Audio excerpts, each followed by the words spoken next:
Our focus moves this morning from trustworthy machine learning and the security mindset to AI for social good. How do we get there?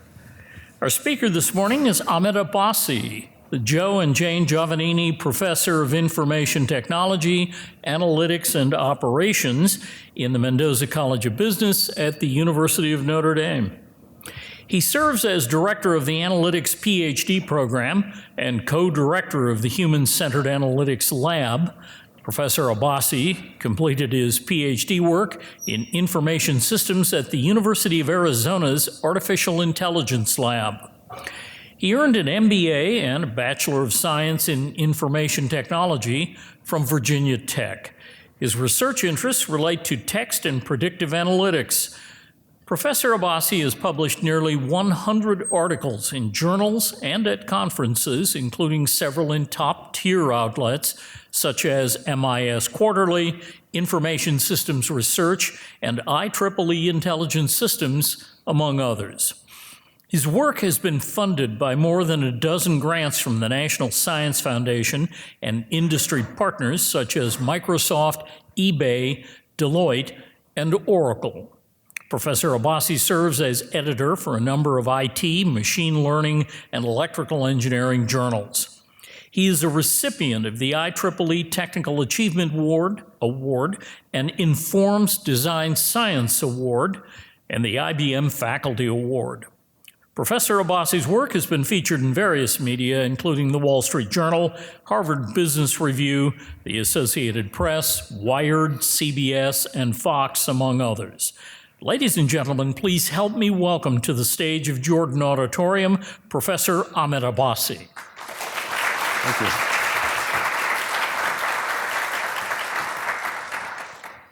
Thank you, Jim, for that introduction. Thank you all for being here. When I saw this weather today was going to be 60 degrees, I knew we were going to have lower turnout. I would be out there as well right now if the weather were better. But thank you all for coming. And if I had to guess, I would say that we could probably put you all in three groups, right? There's the group that is here because you're interested in what it's going to be like to live in an AI-enabled world, right? For the future of work, future of life, right? Does that seem reasonable for some of you? That's probably why you're here. Another group is here because you're interested in how AI is impacting research and scientific discovery. But then there's the third group, my core constituency. Those of you that are here because of mandatory attendance policies, right? And thank you for your patronage. I know you have a choice of which lectures you attend, so I'm glad you're here. Some of you are going to watch the recording later and do your write-up. Thank you all for being here. So if I were to, as society, if we were to say how AI was going to advance, right, in the last 30, 40 years, most of us would think that it's going to advance through robots, right? Because that's sort of what we've seen from Hollywood. And I'm going to talk about that setup in a second. But before I get to that, sorry, I should give an outline real quick of my talk. There's 4 parts to it. The first is I want to talk about what I call the inflection point. Why do we have a 10 years hence theme on AI, right? We have AI talks. Why is Ethics Week next week going to be talking about AI? Why is AI so prominent in our strategic framework where we have a committee thinking about how Notre Dame is going to play a role? The consortiums that Notre Dame is joining, and amongst other things, the task forces that are talking about the educational aspects and implications of AI, right? So there's been this inflection point, and we'll talk about that. And then we're going to talk a little bit about AI for social good from if we're going to say how do we get there, we kind of have to define a destination, sort of the ideal state. And we also have to define a starting point, right? Which is basically where are we now? And then, of course, once we've defined that, we can talk about our roadmap. And then finally, I've been told that by the time we get through all of that, my talk depresses people. So I wanted to end with the silver lining. But unfortunately, silver is not a Notre Dame approved color theme. So calling it the golden lining, right? So back to what I was just saying a second ago, though. If we were to think about what we would have thought AI would look like, the futuristic movies and so forth, this might be it. Right? Humanoid robots, C-3PO, and R2-D2, right? And as it turns out, that hasn't quite happened. Well, maybe it's happened a little bit. Raise your hand if you use robots for delivery, for food. Anyone here? Just a few of you. We're in the Midwest. I didn't expect too many hands up. What if the delivery was free? You didn't have to pay $2-3 for it. Raise your hand if you would then consider it as well. Okay, so it's more about price elasticity than it is about adoption, right? So yes, we've had some robots, but still, it turns out for a lot of situations, these physical robots have not really progressed the way we would have thought. In fact, one of my favorite things to do every year is go to YouTube and watch the highlights of epic robot fails from the DARPA challenge. So every year, DARPA does this robotic competition, and it's almost a little bit like those help, I've fallen and I can't get up type commercials. In fact, that actress might get replaced by AI, I think, because this is sort of what happens. This is from 2016, but even if you were to look at the more recent ones, robots not doing great with humanoid type situations. So as it turns out, surprisingly really, the advancements with AI have come more in the digital space. How we can digitally process vision, how we can understand language. And even, where is it going? The state of the art is what's called artificial general intelligence. These are called world models. NASA is thinking about, well, if we're going to deploy our rover on a never-before-seen planet, rather than using computer simulations, we can use world models to figure this out. And this is something OpenAI has been working on for a long time. In fact, here's a little video clip from 2017. And here, what's fascinating is, it's just a little digital humanoid, and all the humanoid knows is to follow physical world rules, and the humanoid has a simple task, get to that target ball. But as it's trying to get to the target ball, there are other balls that are going to hit it. And with zero data, zero anything other than just a policy of what it needs to do and some constraints about the world, this is all sort of how it operates. These are called world models. And in fact, this might actually be the best thing we have even for humanoids. It's digital. And that's important because that gets us to where we are today. If I were to ask you all, what was the inflection point? The point where we knew that AI was no longer going to be hype. No one talks about AI as hype anymore. But they used to until 4, 5, 6 years ago. For most of you, I bet that would be October or November of 2022, right? That's when ChatGPT came out, right? That seem fair? That's when everyone's like, wow, AI is for real. And that's a fair point. It's fair to say, yeah, that could be the inflection point for most people. And what that's done is quite remarkable. This graphic shows the number of months it took major technologies in the last 20 years to reach 100 million users. So Google Translate took about 6.5 years, Uber about the same, Spotify took 4.5 years, TikTok 9 months, ChatGPT 2 months, right? Kind of unprecedented. And of course, if this one's a little bit hard to read, but this shows the ability of GPT-4 on tests, right? So you could think about this. What would the classroom of the future look like? If our MBA rankings are driven by test scores and GPA, we might be better off just admitting robots, right? Now, that's not quite how it works, but same thing with our professors, frankly, though, right? Why stop at the students? So if we focus on ability, here we can see the LSATs, the GMATs, et cetera, the performance is quite remarkable. So we're moving towards what's called general intelligence in some ways with these tools in terms of what they can do and what they can perform. And of course, there's been a lot of articles even on campus. The ND Observer, I think this was last week or this week, article about what are the implications for academic integrity and so forth, right? Like the ability to help us with coding, to help us with writing. And this was actually a Mendoza student that anonymously wrote this article in the Observer. So ChatGPT has had a profound impact. However, if you were to ask most tech experts what was the inflection point, they would actually refer to something earlier than 2022. And I've been talking about this ad nauseum in my keynotes for the last 5 years. It's basically what I call the AI paradigm shift. And this was something that happened in March of 2019.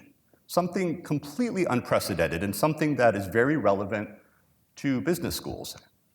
And that is, the three godfathers of deep learning won the 2018 Turing Award. So the Turing Award, how many of you have heard of the Turing Award? Raise your hand. I know I see some of my students here. Apologies, one of the things you learn to do is like how to take the 6 things you know and just rearrange them in different ways for talks. That's sort of how that works. So it's like you take your products and this one's going to be 5, 3, 1, 2. No, kidding. But the Turing Award is essentially like the Fields Medal for math or the Nobel Prize for economics or physics and so forth, right? It is given for significant advancements in computer science. And it's been around since I think the 1950s or 60s. It's named after Alan Turing. You might have seen the movie, if you're not familiar with Turing, the Imitation Game, where Benedict Cumberbatch,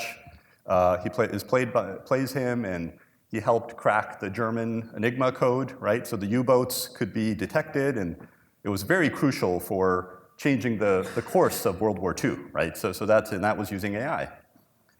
But this was unprecedented for a couple of reasons. And by the way, so here's sort of the 3 people that won it. That's Yann LeCun, Jeff Hinton, and Yoshua Bengio, right? But it's unprecedented for a couple of reasons. First is the significant industry connections these gentlemen had at the time of their award. Now, I've taken the 3 of them, and I've also sort of cheated a little bit. I've added a 4th person, Ian Goodfellow. Ian Goodfellow was Yoshua Bengio's student at the University of Montreal. He's really the founder of generative adversarial networks, which was the basis for really generative AI in many ways. And so at the time, Yann LeCun, and he's still today, chief scientist at Facebook, now Meta. Jeff Hinton was a senior scientist at Google, driving their AI strategy. Yoshua Bengio, startup Element AI, is primarily backed by Microsoft. And Ian Goodfellow at the time was chief scientist at Apple. So think about this. These are the folks that are driving these major scientific advancements, and they're all in significant roles at tech companies. And we know that in the last 15 years in particular, tech is driving industry, right? So I grew up in the 80s and 90s, and I was very happy to go work on Wall Street in the late 90s. I thought, yes, I've arrived.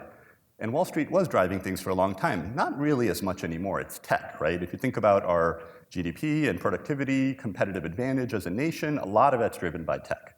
So that's very important, and it's unprecedented.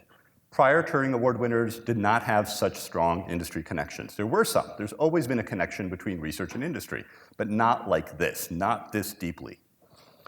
The second thing, by the way, and if you have any, this is just a side note, most of them have Canadian affiliations as well, which is kind of cool, because Jeff Hinton was at the University of Toronto. LeCun sounds like he has a French-Canadian name. Sorry, I don't know if he is Canadian or not. But Bengio was at the University of Montreal, so was Ian Goodfellow, right? So if in the future, we always talk about how Canada has this, like, Canadians are so nice and we don't have anything on them. If we have an existential crisis and AI ends the world, we can blame Canada for that. So US 1, Canada 0, right? But the other reason this was unprecedented, this gets into something more academic, was the number of citations they were receiving, the volume of research. Now, for those of you that are not academic, I'm not talking about citations as in parking tickets here, right? I know that's, those citations are bad. In academia, we love citations because it means people are reading and referencing our work. And this is a snapshot of their citation totals, and it's hard to see this, but we are talking about, and there's some overlap here, but well over 1 million citations when they won the award. Or actually, no, this is 2021. Now that number has doubled, pretty much. Again, completely unprecedented. Just to put it into perspective, the most cited person at Notre Dame, old time, is our provost, vice provost for graduate programs, Mike Hildreth. Mike Hildreth detects black matter and new galaxies. He's a physicist. He's got about 250,000 citations, doing extremely important work.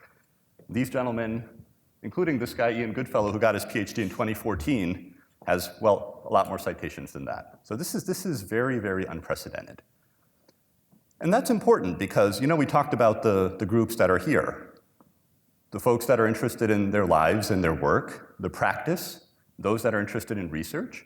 And AI has brought it all together. And that's why, for many of us, we felt this was the inflection point. As soon as this came out, everyone said, okay, this is going to change everything.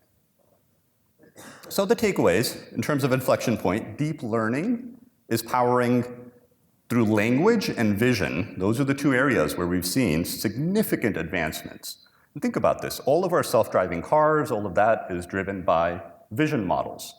They have to be able to see the road. They have to be able to read the stop signs and the traffic lights, and the speed limits, and see other objects.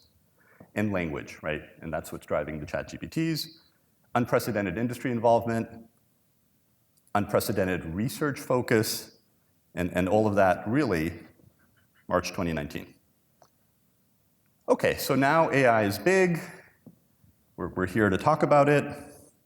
Let's sort of define social good as a destination, and then let's also talk about where we are, right? So what is point B, what is point A, and then of course we can talk about how to get there. Sound good? Yep. So defining social good, this has happened throughout the centuries, really. One could look to Aristotle and the views on common good. At Notre Dame, Alistair MacIntyre, moral philosophy, he kind of quotes Aristotle. And so we can think about this idea of the common good. A good attainable only by the community, but shared by its members. That seems intuitive. A rising tide raises all boats, right? If we work together, collectively we accomplish something. In terms of bringing that to something even more salient, as it relates to AI for social good, a place that a lot of people reference is the United Nations Sustainable Development Goals. In fact, if you were to look at our strategic framework document, it's pretty much a subset of those goals.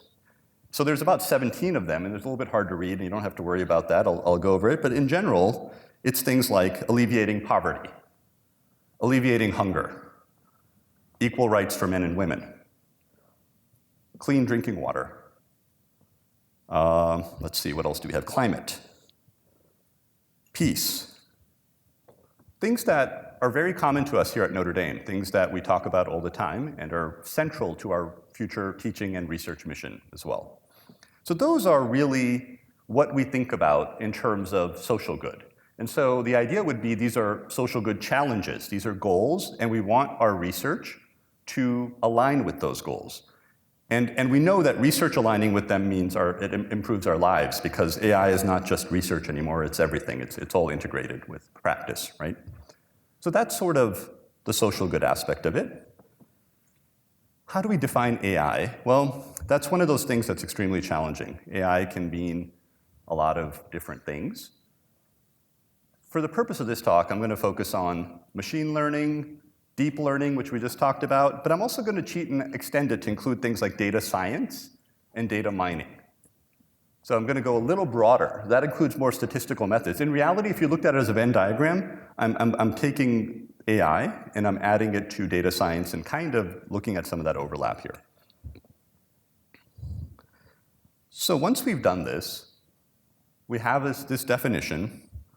One interesting thing is to look at the different phases within AI. And one of our papers, we analyzed all scientific research published in the last 32 years, so 1990 onwards.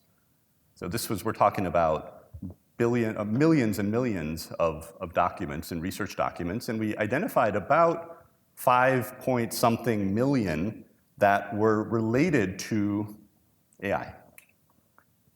And this is sort of the trend of what that looked like across the 3 different phases of AI data science. So this, you see here, the first is this blue line, which is sort of data management and business intelligence. And this data management and business intelligence is essentially how do we store and centralize data? How do we collect data? And then how do we build dashboards and kind of make sense of it? And you can see that that trended, and it kind of peaked around 2005, and that's in general been sort of in decline, which is what happens with most life cycles for things, right? In business schools, we talk about innovation curves or Gartner hype cycles and so forth. These things have a natural sort of cadence to them, right? And so we're pretty good at storing data, building dashboards, extracting descriptive statistics and metrics. The second line, sort of this maroonish colored one, is more what's called data mining and analytics. This includes our basic machine learning methods and other tools for doing descriptive, predictive, and prescriptive analytics, optimization, et cetera. And again, that's sort of peaked, and now it's stabilized, right? So it's very important. There's a steady state of research happening. But then you see this third component, the machine learning and AI. And we see that that's just growing and growing and growing. And so by 2022, which is I think the last year I have on here, there's over, in total, cumulatively, it's got over, excuse me, no, that's annually, there's 5 million documents per year. So I misspoke the number, I think that's 5 million per year that we're up to. And the amount of volume of documents produced for research on this, right? Now, this does include stuff that's not peer-reviewed. We went broad. We went Google Scholar Index and collected everything. So that's sort of what we mean by AI for the purpose of today. But of course, the machine learning, deep learning is sort of driving the bus in many regards. But it's also unprecedented. If I were to show you the same type of 30-year arc for most research topics, you wouldn't see this type of exponential growth. So it's just going up and up and up. So there's a lot happening with AI. And then there's this social good side. So this kind of begs the question. We have AI, we have social good. We then continued with a follow-up analysis. We said, how has the overlap between those evolved over time, right? We have all this focus on AI, building these foundation models. We want our humanoids to be able to catch the ball while getting hit by other balls. I always wondered how OpenAI came up with that, by the way, but anyway. And then we also have these important goals. We want to alleviate hunger and poverty. So think of it as like a Venn diagram, these two sets. If I were to ask you over time, surely you would think that they're coming closer together, right? Does that seem reasonable? We're talking so much about social good. I'm wearing my For Good pin today. Our business schools grow the good in business, right? So surely they're coming together. And that's what we thought we would find.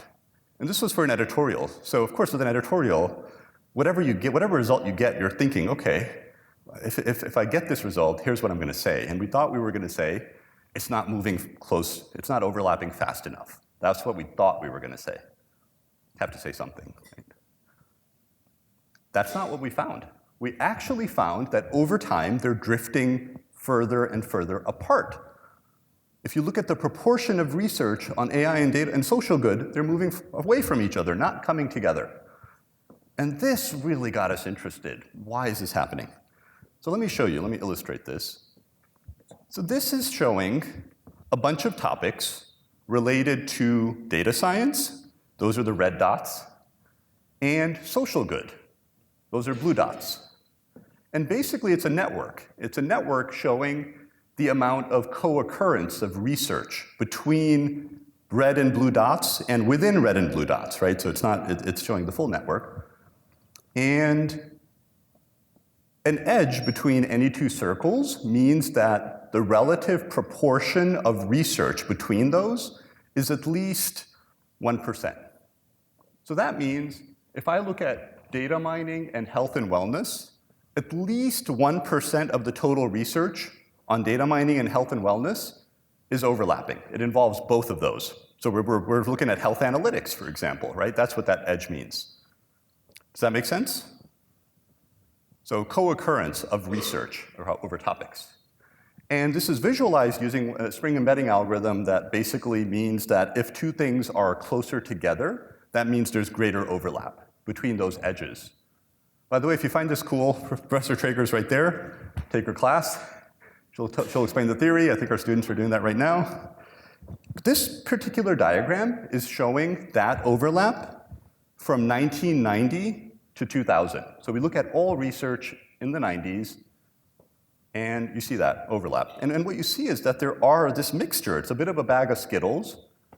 The rainbow only has two colors, but still, it's a bag of Skittles, right? The blue and red are kind of overlapping, right? Data mining is embedded with clean water, health and wellness. And there's a huge body of literature on water, machine learning for detecting water quality. And it's all from the 90s, coincidentally. Data visualization is with sustainable communities. Machine learning is also overlapping with things like hunger a little bit, or maybe not quite hunger, but poverty and so forth. So these things are somewhat more embedded, and that's what you would think. We would think that we want to use these awesome tools to solve real-world problems that we care about, the most challenging problems in society, right? But now I'm going to add an additional decade, the 2000s to 2010. And the professors in the room already know what's going to happen because we have you as our undergrad students, and you all were born in that decade, so we know it's not going to go where we want it to go, right? I'm kidding. But we start to see, now I've added 2010. You probably noticed it. It's moving a little further apart.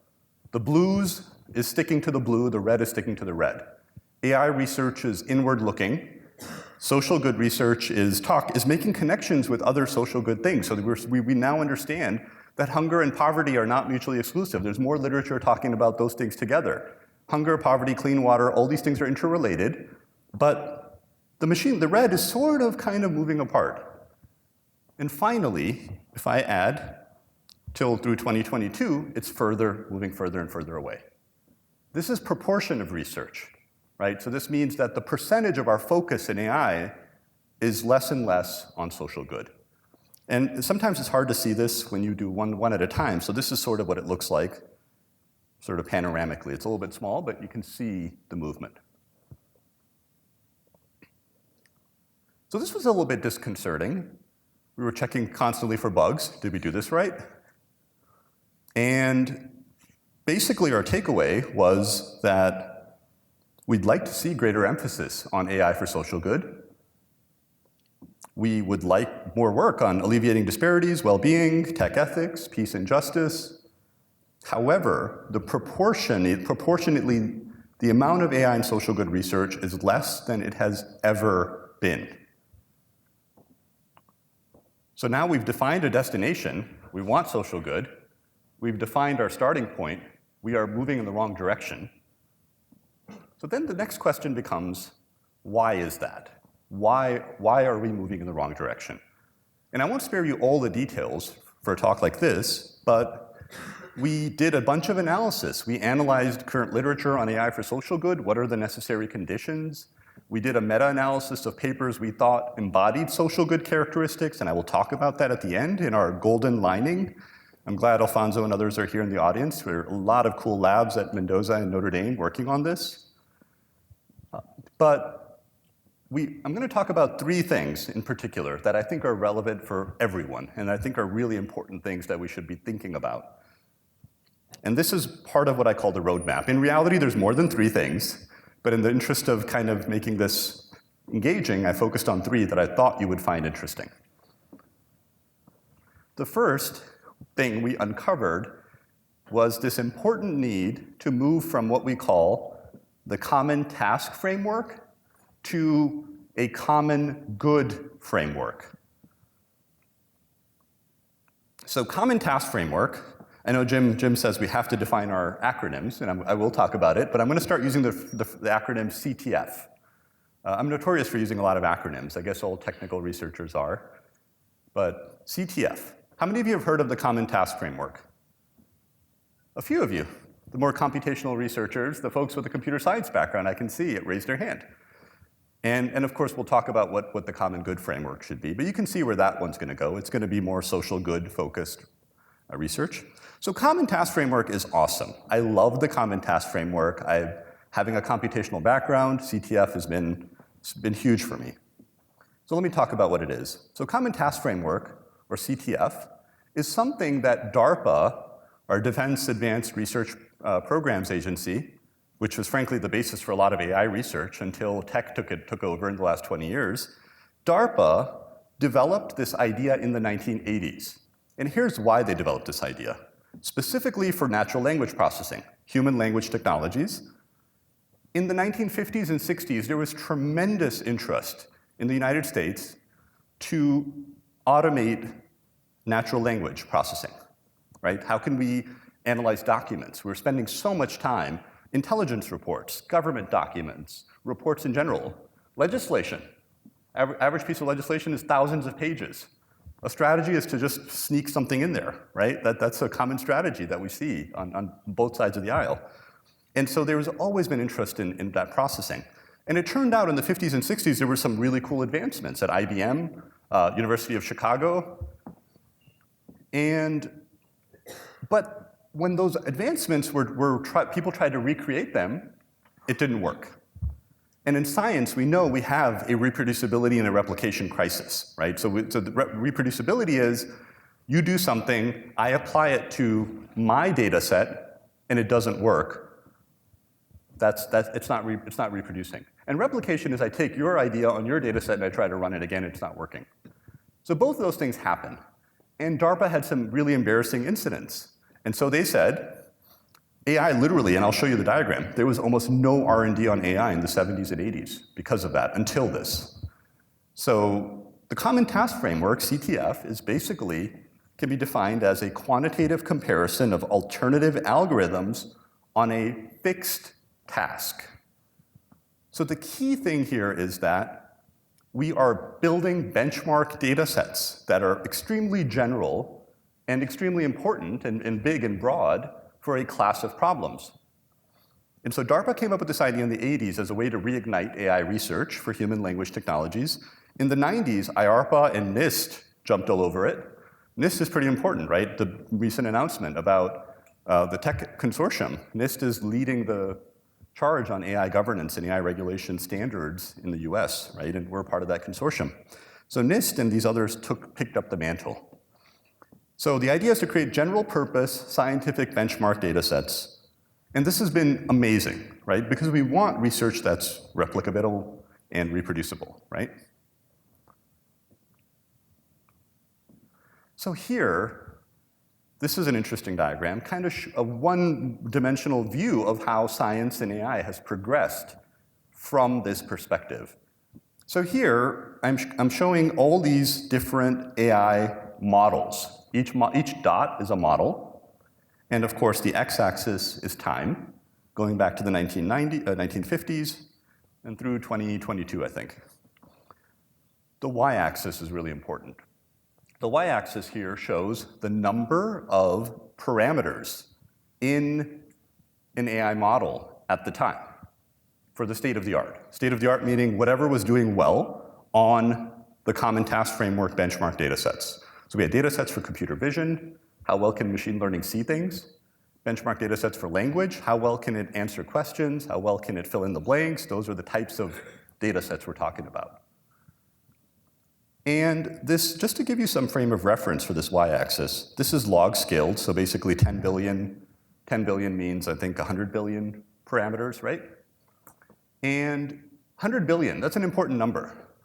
Why is 100 billion an important number? Anyone know? Any guesses? 100 billion.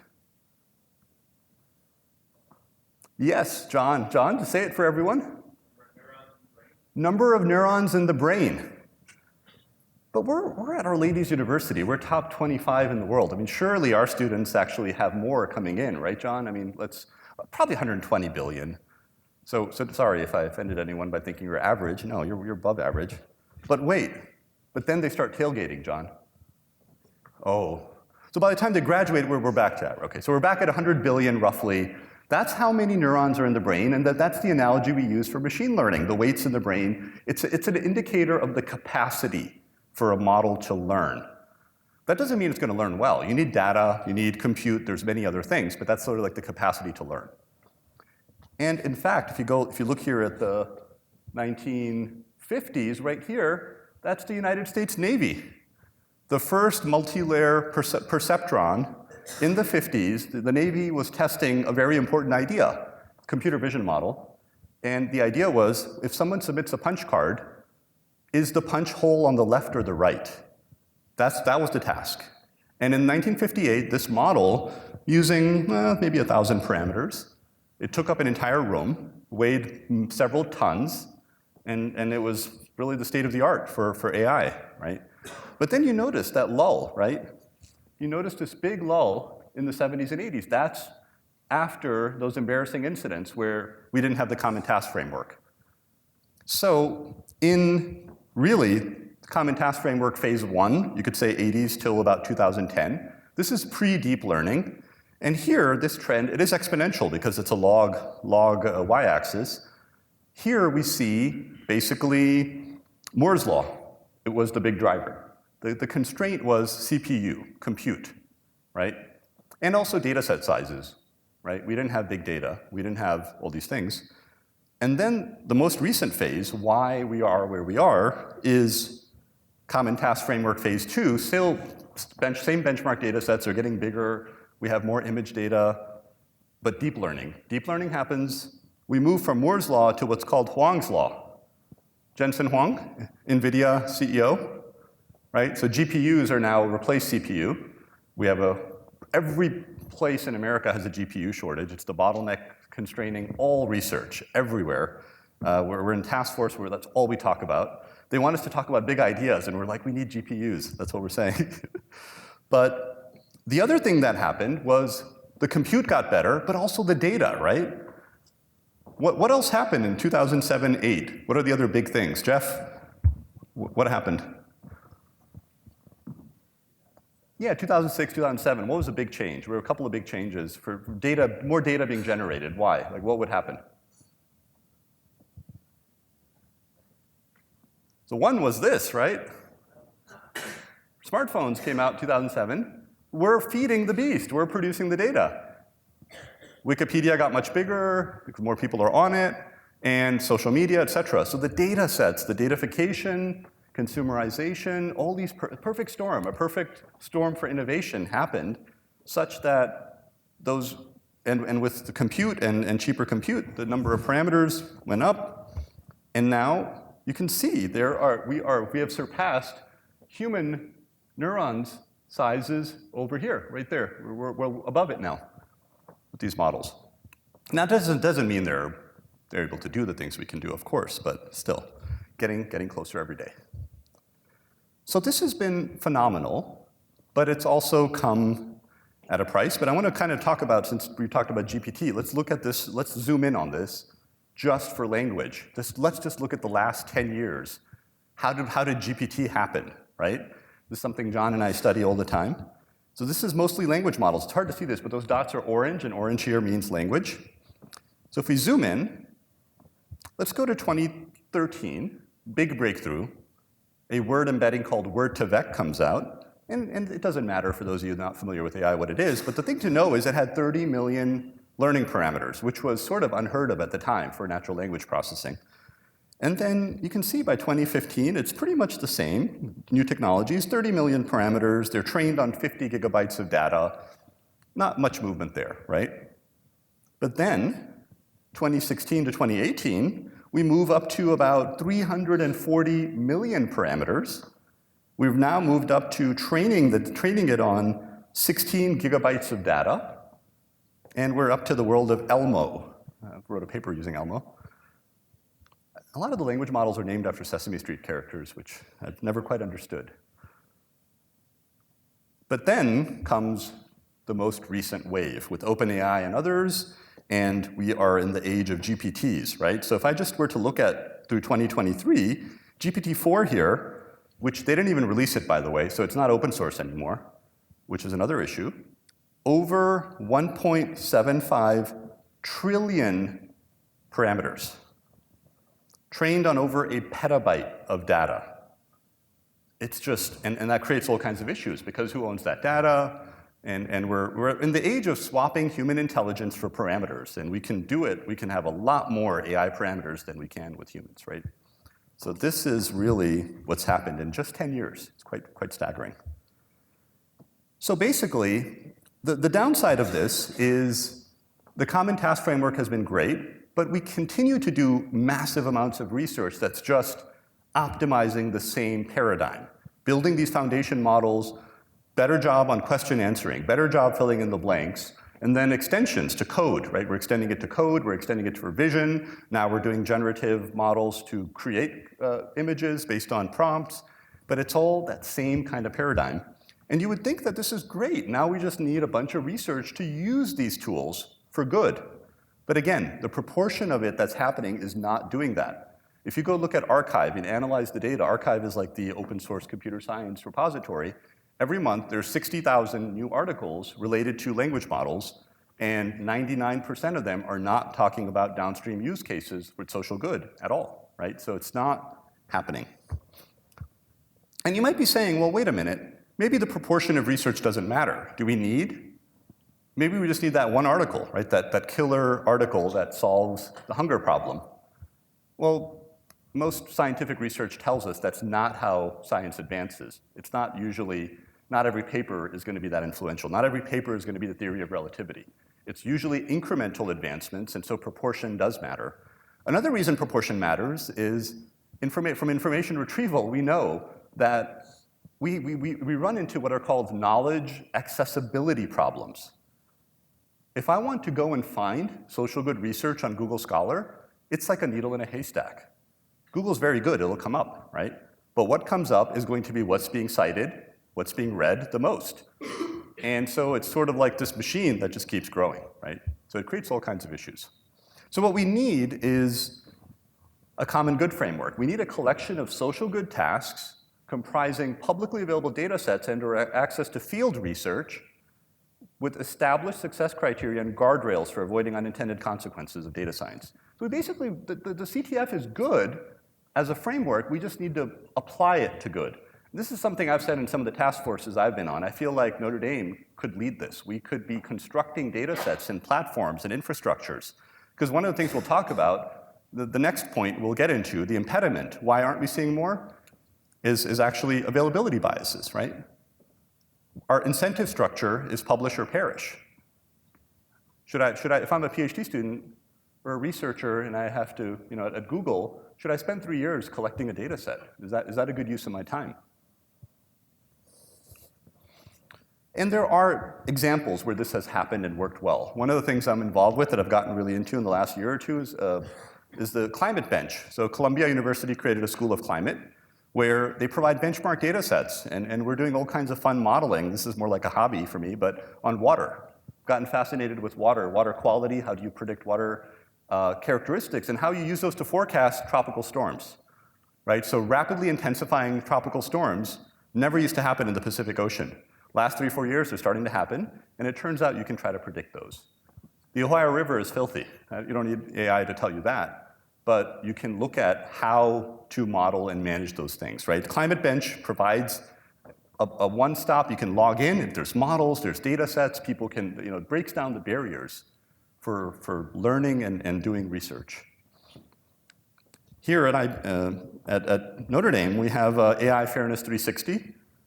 Several people here work with AIF 360. I see Maria Elena's there. She's working with IBM through our Tech Ethics Lab, doing research for AI governance, AI audits. I see Cam there as well. So there's a lot of opportunities for common good frameworks and a lot of examples. The government created Citizen Science, Gov, to try to help improve this for the federal agencies. So there are these opportunities to do this. But again, few and far between, frankly. Second, I just alluded to this, we have to go beyond availability biases. There's this really important idea called going the last research mile. So everyone's heard of the phrase last mile? Have you guys heard of that? Yeah, so last mile is something we typically think of in terms of our data and telecommunications networks, right? Or delivery. We know that for any logistics, supply chain, any telecommunications network, the last mile service is always the most challenging. Turns out the same is true in research. Last mile research is demonstrating contextual use case, demonstrating application, showing humanistic outcomes. There's all these things we'll talk about here in a second, but and again, there's been people talking about it, and it's extremely hard to do. So I'm going to give a couple of quick examples here, and ones where, frankly, we're part of this too at Notre Dame. We do research on these things, and it's really important research, but My first example, and we wrote about this in an article, is from Yelp. In June of 2020, Yelp began adding new features that allowed business owners to identify their race and gender, right? And this is incredibly important because now it allowed us, for social science researchers, to study the impact of bias one might have. How does disclosing that information, once you disclose it like that, it creates a natural experiment. We have a way to identify causal effect, right? A very, very important idea, very important for research.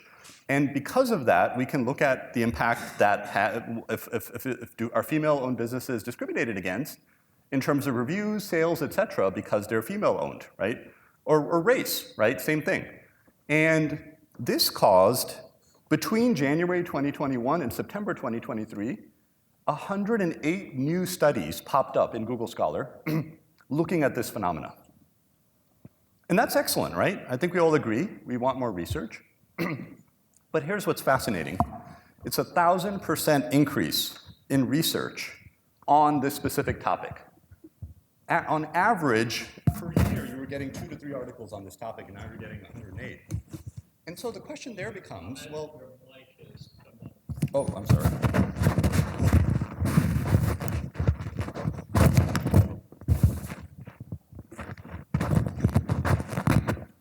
I'm going to put it there. Is that better? That way it doesn't kind of move as much with my code as well.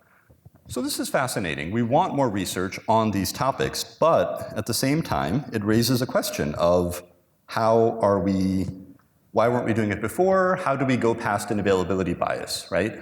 And also you have to ask yourself, maybe Yelp might already know that this data is going to show certain things that, if it showed anything that might be harmful or make them reflect poorly upon them, would they have released it, right? So we're very much at the mercy of industry in terms of what we study and how we study it.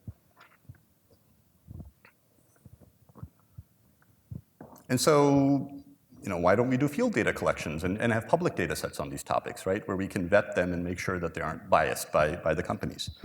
Another area, and again, we have researchers in our department that have done that, important research on that topic. So the issue isn't that we shouldn't be studying it. The issue is, why do we only study it when someone decides in an industry that it's okay for us to study it? Same thing, I've done a lot of work with mental health. And if you look at a lot of the literature, the research on detecting depression, it's using social media data, Twitter and Reddit. In fact, there are 110 seminal articles, I don't know if they're all seminal, but on that topic since 2016, that are all highly cited, highly influential. The problem is, if you talk to any mental health or healthcare professional, they will tell you, well, there's only a very small percentage of people suffering mental health that are tweeting about it or posting about it on Reddit. So it's incredibly important research. However, when everyone is focusing on that, it takes away from, what do you do once you detect it? There's no emphasis on interventions, which are non-trivial, right? So maybe instead of 110, 50 of them could have focused on what to do with it once you intervene, instead of trying to improve the model by 0.1% using common task framework. And also, we have a huge project here. We work with Emory for mental health, where it doesn't solve the fact that there's a shortage of psychiatrists, right, because of the mental health crisis right now. And there's less focus on clinical environments where there's a need to use AI to help physicians.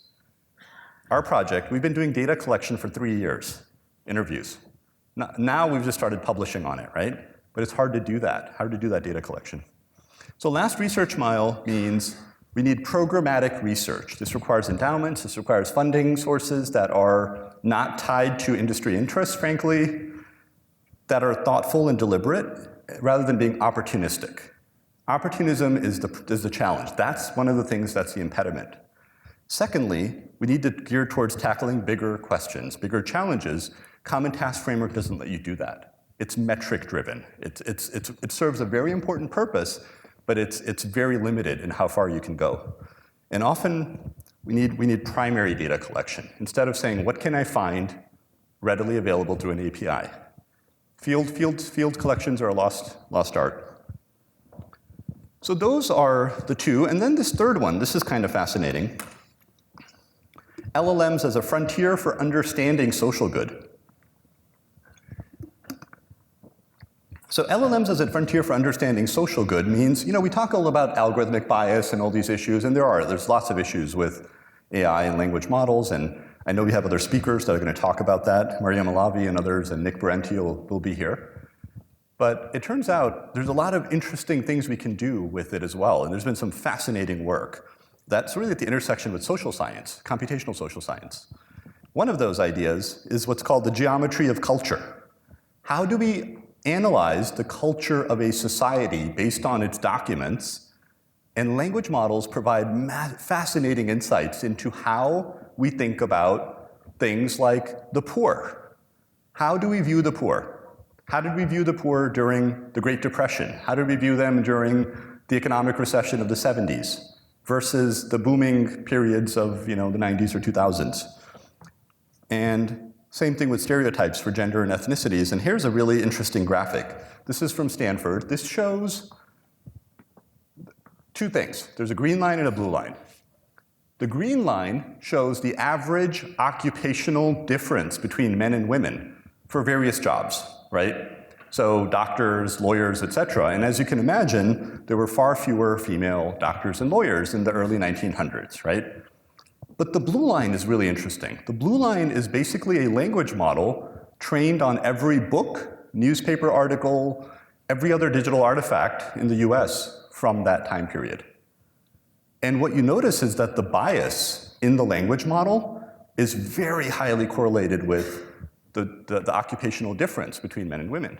So basically, the language model is capturing how society viewed these things at the time, right? So there's been a lot of work actually now on gender and stuff, but the thing we're working at here that we're quite fascinated with is poverty. There hasn't been as much focus on our views about the poor. And there's some really interesting subtext about the types of stereotypes we associate with people that are poor that language models can help us uncover. And in fact, taking it a step further, a really interesting article. We talk a lot about algorithmic bias. Well, there's a whole lot of human bias as well in the world, right? Let's take a fun or a less benign, somewhat benign example. Judges. There's been research that shows judges tend to be a little bit more harsh right before lunch, right? So you get a little cranky, you're gonna give a little bit bigger sentence or less lenient. And then after lunch, they're more lenient. Right? It's human nature. It's not. In this case, it's presumably unintentional. The problem is, it's really hard to study human biases because many of them, people aren't aware that they have them. And even when they are aware that they have them, it's hard to get those disclosures. So one of the really cool research areas we're seeing is people are training algorithms on the human decisions and then unpacking the algorithms to try to understand where the biases might be and how to quantify those biases. Very interesting area of research that Cornell and University of Chicago and others are leading, and we're trying to do some things here as well. So those are kind of the three big things I focused on in terms of the roadmap, right? So now I want to conclude with the golden lining. Thankfully, at Notre Dame, we have to be positive here. I want to plug some of the research that's happening. I want to start with Alfonso. I thought he'd be teaching, so I could just make up what this is, but now he's there. So Alfonso leads our Humanitarian Operations Management Lab called HOPE, which is a good way to end any presentation with hope, right? And speaking of characteristics of common good framework and whatnot, they're focusing on improving access to drinking water in sub-Saharan Africa. Countries like Malawi and Ethiopia, and possibly maybe in the future Tanzania and others. And we know that in these places, those water pumps, that's what's shown here on the left, are critical to the success of the villages. Oftentimes, the villagers will have to go up to a mile to get drinking water access, right? And so these water pumps are crucial, and there's been advancements in the water pumps. Sensors. This is from Charity Water, a nonprofit that Alfonso works with. And basically, they are able to now have some data, but it still requires field data collection. So that awesome lady you see here on the right, that's Chung Chung Jai. She's one of our incoming professors, going to be working with HOPE, creating more hope. And she's standing next to a water pump there in, I think that one's in Malawi or Ethiopia, I can't recall. And basically, there's a lot of important problems here with data science. How do we come up with the optimal arrangement of where to place the water pumps? We have limited resources to do it, but also, how do we figure out how to repair them, right? It's one thing to install them, they need repair. When they break down, how do we schedule maintenance schedules and so forth? So that's an example of that research because it took several years of field data collection to figure out what are the parameters and constraints for an optimization model. The data was not all publicly available. Cheng had to go and interview people in the villages, right? Multiple trips. An example of social good research, creating hope. I don't think Nick is here, but another example would be gaming analytics. We have a Gamma lab, and one of the things they're focused on is positive play. So all the research shows gaming can be actually beneficial in certain quantities, but right now, for some people, it's really hard to do it because the culture is not inclusive, for example, for female gamers.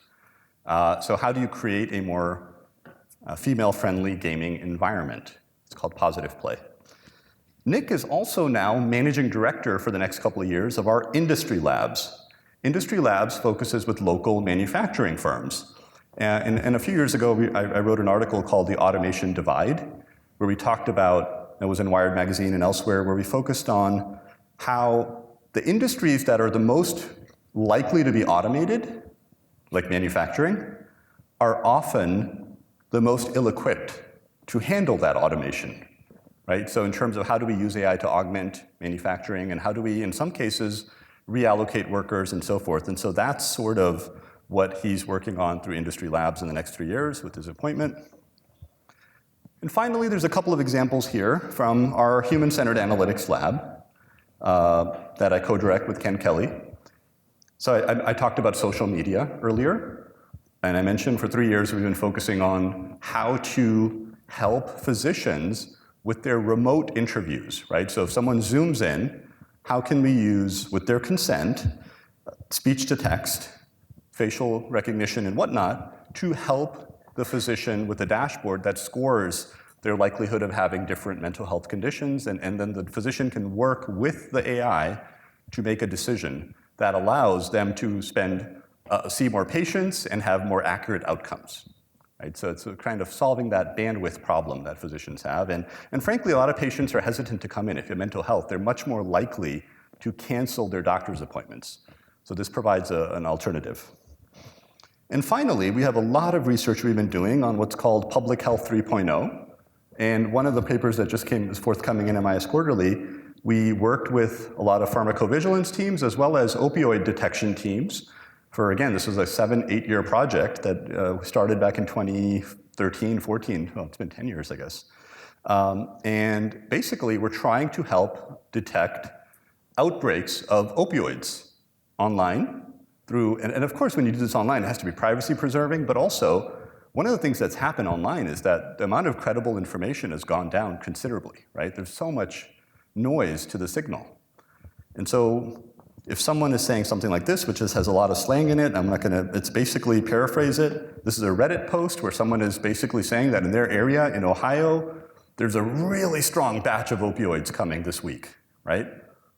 Now, if the EMTs in that area know this, they can stock higher quantities of drugs that they need to administer when someone is ODing. Kind of morbid, I know, but that's one of the cases. How do you save lives? Another is how do you sort of stop these dealers, of course. And so this is real-time monitoring, and we have hundreds of millions of data points in a graph, and we're using AI to detect these really weak signals in real time, and then providing the dashboard support.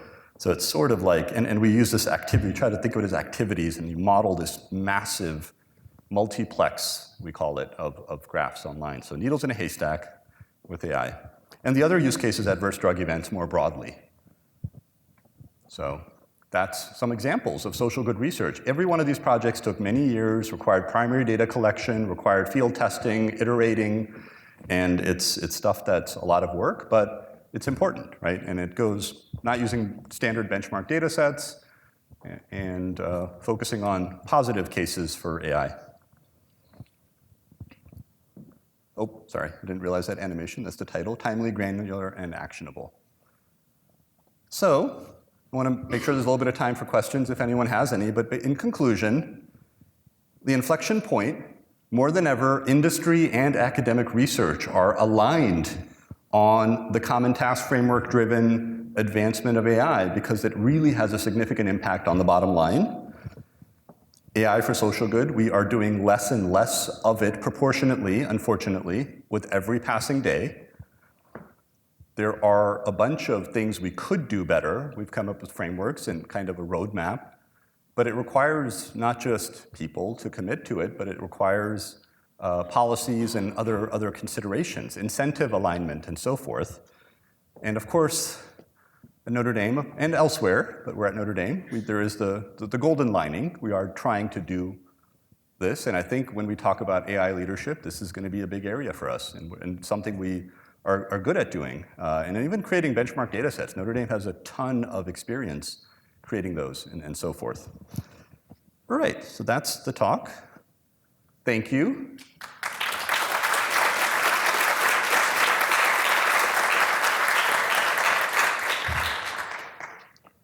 Let me invite you to come down and ask a question for our speaker. We have microphones here. You will find a switch right on the side of the microphone. You switch that on, capture your voice with recording and welcome you to this point. Ahmed, let me begin, and I'll move to this mic. Let me begin with a question about ownership. I mean, this is a business school. Most of the people, not all, I know a few who aren't, most of the people are capitalists inside the building. And many of them think about the ownership of this technology. It's invented in the colleges of engineering and science, but the money seems to come from the market. People will provide the money. Warren Buffett, on this stage, not too long ago, I asked him why the dot-com bubble blew up in 2000. He paused briefly and said, more money than good ideas. He said all the money in the market was chasing a dozen or 15 or 1,000 bad ideas. So he said, our task really is not to find the money. You will always have the money. Our task is to find good ideas. The people with the money are interested in ownership and return. Do you foresee a point at which AI will become public property? It's a good question. One of the things I didn't mention when I earlier showed the three phases of the language models. Remember I had the slide where it's kind of going from they're getting bigger and we got to the GPT point. One of the things that I didn't mention, and even when you think about this sort of evolution of the parameters and the common task framework, was we talked about this perfect storm and we talked about mobile and social media and access to data and compute. Another thing though was by and large until about I would say 2018, 2019, most state-of-the-art models for language and vision were open source. And that changed with GPT-4, 3.54, I think is when they finally said, oh, this technology's gotten really good. And of course, they'd piggybacked off of the Common Task Framework, of course, as well, right? But it's like, hey, this is really good, so now we're not going to release it anymore. And the same thing happened with computer vision. Amazon's facial recognition algorithms were not open sourced, and they were relying on the technologies that led up to it. So the trend that caused the innovation was open, everyone owns it, part of the Common Task Framework, and we've kind of moved away from that. So the question is, well, are we going to come back to it? Well, if we're monetizing AI based on intellectual property that we own, the incentives for at least organizations and big tech, which we know is a big driver of this, are not there at the moment, right? To really release and make these things public, with a few exceptions. The one exception has been Meta. So Meta has been releasing all these open source models because they're not a leader in terms of revenue. right? So Amazon, Google, et cetera, the ones who are leaders are not doing it. So Meta said, we are going to release it. So they've released some really good models. And of course, Notre Dame is part of a consortium with Meta as well that was announced a couple of months ago. So, but more broadly, if you think about the state of the art of what is used, right? Those 100 million users, it's up to several 100 million users now, almost 1 billion users for GPT, which is not open source, and is using our data, frankly, to get better, right? Without regulation, I don't think there's really any recourse where any incentives for that to be made public. And I think you're going to see really good speakers that talk about this regulation side, which is incredibly important. Even at Tech Ethics Week next week, I think Kirsten Martin will talk about how the regulation for AI needs to evolve to get there. So I think that if we view, intellectual property has never been made public, right, in general, in a capitalistic society. And so if we don't think of it as a public good, I don't think we're going to get there. Yeah, we tend to think in this country about common good, which would include access to things like telephone service, clean water, electricity, access to the grid. Increasingly, access to the internet is seen as essential rather than a luxury. Do you foresee access to AI for individuals as becoming part of the common good? Yeah, absolutely. I mean, if you think about those social good use cases, if you think about the UN Sustainable Development Guidelines, the theme is to alleviate disparities, right? And we know now that access to high-speed internet is crucial. During COVID, there were some really interesting studies that showed people living in areas that didn't have high-speed access to internet had trouble with telework. They were more likely to get laid off. And there's some correlation versus causality to that, but it's just like, access to internet is essential and is aligned with our ability to earn. And so in the same way, for sure, AI is going to be crucial, and it is crucial. We see it with education, right? Think about the access to, a lot of us are familiar with YouTube. We use YouTube videos to learn concepts, and think about the Khan Academies, which are teaching people math, not just in the US, but in Africa and elsewhere. And they have now language models that they allow you to interact with to learn. So it's sort of like a AI teacher. And so just as we would want to have public schools, right? We think public schools are important. We think subsidized lunches are important in many situations. In the same regard, we want to have AI access. And it's going to be interesting, though. The places where that's been more successful have frankly been Europe, right? Traditionally, we're in Canada and so forth. But Europe and Canada are so far behind with AI that it's going to be interesting to see how that manifests in those locations. Okay. Let me remind you that if you have a question, come on down and ask it. I do have a follow-up for you on a case study that two of my MBAs wrote a year ago. And the question was, who owns intellectual property written by a robot or an algorithm? And there were two views of this. The lawyers, the intellectual property and copyright lawyers, all said, "Are you nuts? Inanimate objects can't own anything. That copyright and intellectual property ownership is for human beings, and that's the way it's always going to be." But some others, including both engineers and philosophers, said, what about the moment AI becomes sentient and has a personality? And of course, the theologians are asking, does it have a soul? More appropriately, does it get the revenues from the sale of its own creation? The people who programmed it didn't write the program that made the money. Something clever created by the AI algorithm did that on its own. We're not there yet, but where are you on that position about ownership of intellectual property? As it relates to should the robots be allowed to own it specifically? Sure, monthly checks, additional lube jobs, whatever is required.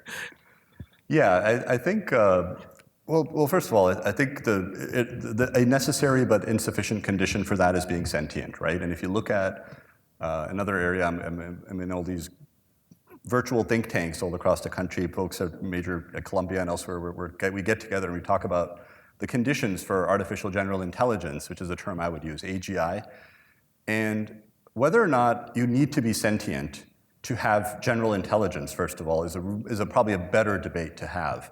Because if you think about living objects, fish are generally not viewed as being sentient, right? With the exception of dolphins and stuff, but you're goldfish, right? And AI, in some ways, is getting to the level of awareness and existence as something like a goldfish, perhaps. Because if you think about the rules and it's stochastic, but the way in which it behaves aligns with, say, a goldfish in that regard. So generally, there's a debate about whether sentience is needed to have artificial general intelligence, and it's a fascinating debate. And there were some really good keynotes, by the way, at NeurIPS, which is one of the leading venues where people talk about this, and philosophers from NYU and elsewhere have come and said, no, we're not even close to that. So because of that, I would say I don't think we really need to. We're at the point where we need to talk about that as a concern. But there's also a related thing that does come up is who owns intellectual property in a human AI augmented environment, right? Which is what happens, do I own it if I provided the prompt? And does the company that owns the language model own it if they provided the prompt? And I think that's a more interesting debate right now. So I don't think we're there in terms of sentience, and I don't think we'll be there anytime soon. All Definitely right. doesn't have a soul. Let's move to some questions. If you could switch on that microphone. Got it? All right, please. Well, thank you so much, Ahmed. That's a wonderful If you talk. could get a little closer. I am really close now. So one thing that I really love about Notre Dame is we always talk about good, and thank you so much for letting me know that iPhone came out at 06 and 07 because I'm too young to know. I'm just joking. So here's my question. So you have mentioned that a lot of the tech advancement recently are driven by the big tech firm. Well, for social good, we've been talking about this for many years, for example, ESG, right? But interestingly, in recent years, I think I read an article from Wall Street Journal last month talking about most of the earning calls now just drop the term of ESG at all. They don't talk about ESG anymore. So how do you see what's the next step for ESG, or how does big company can help us to advance for social good, et cetera, because it seems like the trend just tip up a little bit, then it drops down already. Yeah, I mean, I think it's all driven by what shareholder value, right? And so we know if you look at the literature in ESG and things, it's going to, the focus is always on either the subset of things that align with reducing operating expenditures and so forth, like hotels saying, hey, we're not going to wash your towels every day, right? That's just kind of a win-win. Or things where if they claim to be doing some things and shareholders feel like they aren't actually doing it in good faith and there's some boycotting happening. And so we don't quite see that here, right? So just as we talk about the privacy paradox of, there is sort of this social good paradox. We are all part of this behavioral modification engine machine, right? When I showed those technologies that have a lot of adoption, the TikToks and YouTubes, right? The model is to maximize engagement, right? Not just get the users, but keep them engaged. If you look at engagement, ChatGPT is not nearly close to TikTok and YouTube and Spotify in terms of that, right? So it's about, until that alignment happens, I'm personally skeptical of seeing an uptick, right? There's just, where we are seeing it is on a little bit on privacy and the more general AI governance, like the for-profit use cases, how do we ensure we have guardrails on those?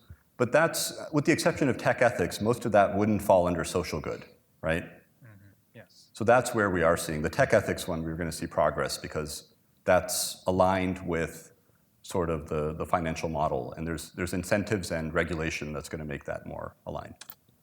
All right. Yep. I think we have time for two more. Let me give you the first of those, and we'll conclude with you, sir. Thank you for your presentation. I noticed on one of your slides it detected depression, bipolar, schizophrenia, things like that, PTSD. I'm working on AI app that will help with violence in South Bend. That was my McCloskey entry. I made the deadline by Tuesday, by the way. The app, the idea is South Bend is now the most violent city in Indiana. There's a shooting death every other week in South Bend. So my AI-enabled app is first to connect people to resources they need, 1,600 nonprofits. The second part is to have AI-enabled therapy chatbots, because 24/7, the young generation that's doing the violence mostly has that phone in their hand. There's things like Wobot and things like that. I was wondering, in your research labs, are you, and this is kind of like trying to tie it into what I'm doing, is there anything to detect someone who's about to be violent? Because I'd like to incorporate that with my McCloskey project. Yeah, no, unfortunately, we haven't done any research where you're trying to predict if someone's going to be violent. That reminds me of some of the movie references I do use, though, in class, like Minority Report and things where you're trying to predict the crime before it might happen. There is, and we've done a lot of work in crime analytics, but it's more about integrating data sources. So more like what you said with the nonprofits, trying to be more aware, situationally aware of what's happening and coordinating the activities they have. There is also a lot of work, of course, as you said, on chatbots for mental health related, that they can interact with individuals. We have not seen much research yet on that prediction. And one thing I didn't talk about in my talk too much, I know others are going to focus on it in this series, is there is also this sort of what happens with the false positives, right, when you predict these outcomes. And so even with the healthcare professionals, with the detection, we try to provide the evidence to the psychiatrist, and the models are not always correct, right? And so same thing with this sort of violence prediction. So we haven't done that work yet. So they discovered that AI actually has better answers and is more empathetic with the ambient AI. Oh. So I thought that was kind of interesting. But if you don't mind, I'd like to speak to you afterwards about my McCloskey project. Of course, I'd love to chat afterwards. Thank you so much for what you're doing. Thank you. So let's go to our final question. You, sir. All right. Thank you for this presentation. I really did enjoy the conversation. I also enjoy the conversation around everything that we talked about last time as well. So my question is just gathering your opinion on, as we look at business growth and seeing how data and AI is being able to give us predictive analytics and predicting things before we might even think about it, and provides an incredible amount of convenience. But at the same time, people have an incredible fear of surveillance in the sense, and we have this dual sense of, I really want security and want the officiators to know about everything that's going on, but we also can't have full privacy at the same time. So my question is for you is, do you envision a way that we can both have AI to help us in the way of convenience and advancing things that we might want and need before we even think about it, but also doing that in an ethical way? That's an excellent question. And yes, I think short answer is, like, if you think about the principles of innovation and the principles of precaution, right? It's essential that they go hand in hand. And if you think traditionally, the way technological innovations and any science and progress happens is we have the innovation, and then we think about, as we know it's moved from the art of the possible to the art of the practical and valuable, we suddenly think about the guardrails and how do we ensure there's no unintended consequences, right? That's normally been the paradigm for decades, and that's how innovation curves. And in my classes I show that for various technologies, you see like the things that are the innovation aspects of it are 10 years ahead, and then you see the privacy and sort of, in this case, the responsible AI stuff, right? What's changed with AI is that because the pace of change is so fast, the innovation is moving at light speed, right? I just gave you an example with language models, and within a couple of years, it just took off, right? GPT. What I didn't show was it wouldn't be good enough it wouldn't be good enough in terms of GMAT scores for our MBA program with 3.5, but GPT-4 would be, right? It's top of there. And so now the challenge we're facing, though, is really the speed needed for the principle of precaution. And we have this other whole series, and I might talk about it. I think I'm doing Tech Ethics Week on Monday, actually. The timing is kind of interesting. But this idea of by design. So, there's a GDPR in Europe. They talk about privacy by design. And there's this need for sort of thinking about responsible AI by design. So the only way we can balance the principles of precaution and innovation are if we are when we're innovating, we are thinking about the responsible AI framework of privacy, fairness, interpretability, et cetera. But we're not there yet, and so it's definitely cause for concern. Yeah, thank you. Ladies and gentlemen, Ahmed Abbasi. Thank you. Thank you so much, Jim. On behalf of the students, faculty, staff, and leadership of the Mendoza College of Business, thank you so much for sharing your expertise and your time. Thank you for being here. We'll catch you at the next of these lectures.